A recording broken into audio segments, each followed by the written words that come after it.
మదనపల్లిలో అయ్యప్ప భక్తుడు వెంకటేష్, బీదర్కు చెందిన ముస్లిం వ్యక్తి జిఆర్ ఉల్ మధ్య జరిగిన వివాదం ఘటనపై జిల్లా ఎస్పీ విచారణ చేపట్టారు.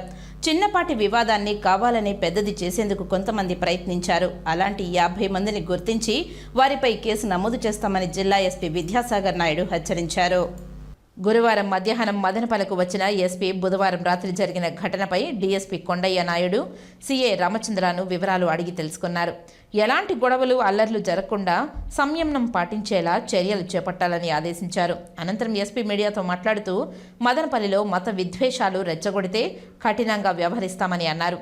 బాధితుడే తమకు న్యాయం జరిగిందని చెప్పినా కూడా వినకుండా కొంతమంది స్టేషన్ వద్దకు వచ్చి గొడవకు దిగడం, ఒక హోటల్ ధ్వంసం చేయడం జరిగిందని వారిపై కూడా చర్యలు తీసుకుంటామని అన్నారు. సీసీ కెమెరా ఫుటేజీలు, సాంకేతిక పరిజ్ఞానం ఆధారంగా అయ్యప్ప భక్తులు కాకుండా ఇతరులు ఎవరెవరో గొడవలో ఉన్నారో గుర్తిస్తున్నామని తెలిపారు.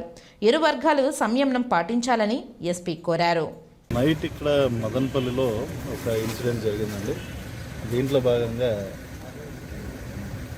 రోడ్డు మీద వెళ్ళేటప్పుడు ఇద్దరు మనుషుల మధ్య జరిగిన కొట్లాటది.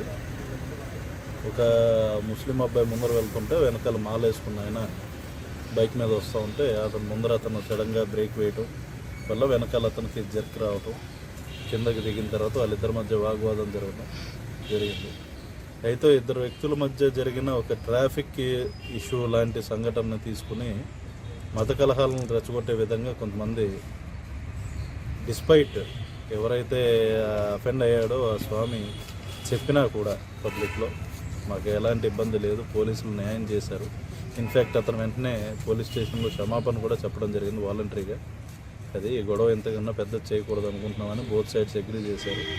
అయ్యప్ప స్వామి భక్తులకి ఎక్కడా ప్రాబ్లం లేదు. దీంట్లో వాళ్ళు వచ్చారు, వాళ్ళకి న్యాయం జరిగింది అనిపించింది, వాళ్ళు మాట్లాడారు, వెళ్ళారు. కానీ కొంతమంది రాజకీయ పార్టీల్లో ఉన్న వ్యక్తులు కానివ్వండి, అదేవిధంగా లోకల్గా కొంతమంది తాగేసి కూడా వచ్చి గొడవ చేశారు. దీంట్లో వాళ్ళందరినీ కూడా ఐడెంటిఫై చేస్తున్నాం. ముఖ్యంగా ఏంటంటే ఇక్కడ అఫెండ్ అయిన వ్యక్తి బాగానే ఉన్నాడు.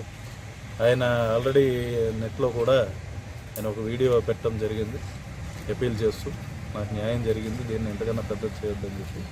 కానీ ఏంటంటే ఈ సంఘటన అడ్వాంటేజ్ తీసుకుని ఇక్కడ ఉన్న ఒక పీస్ఫుల్ అట్మాస్ఫియర్ని చెడగొట్టే విధంగా ఎవరైతే మా స్టేషన్ దగ్గరికి వచ్చి ఇంకా అది విషయం అయిపోయిన తర్వాత కూడా మళ్ళా తీసుకొచ్చి ఒక 50 మందినో 100 మందిని వేసుకొచ్చి అక్కడ కొంతమంది మద్యం మత్తులో కూడా అక్కడ గొడవ చేసిన ఇది కూడా మేము ఐడెంటిఫై చేసాం.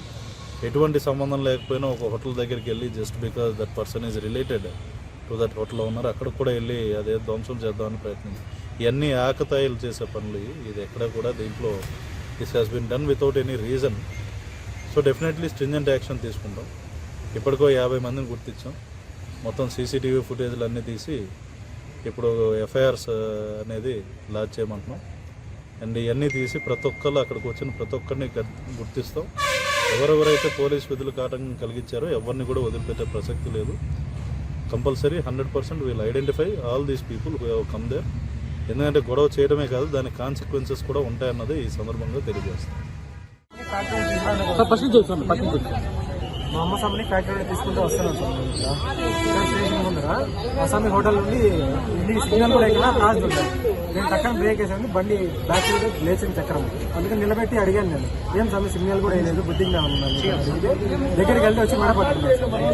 నేను మెడ పట్టుకున్నాను, కానీ వదిలేసాను మాలలో. కానీ ఆ స్వామి వదలకన్నా మా అమ్మ స్వామి దుబ్బుతున్నా మా అమ్మ స్వామిని దుబ్బేసి మాల పట్టుకొని తుంచేసి షర్టు చింపేశాను.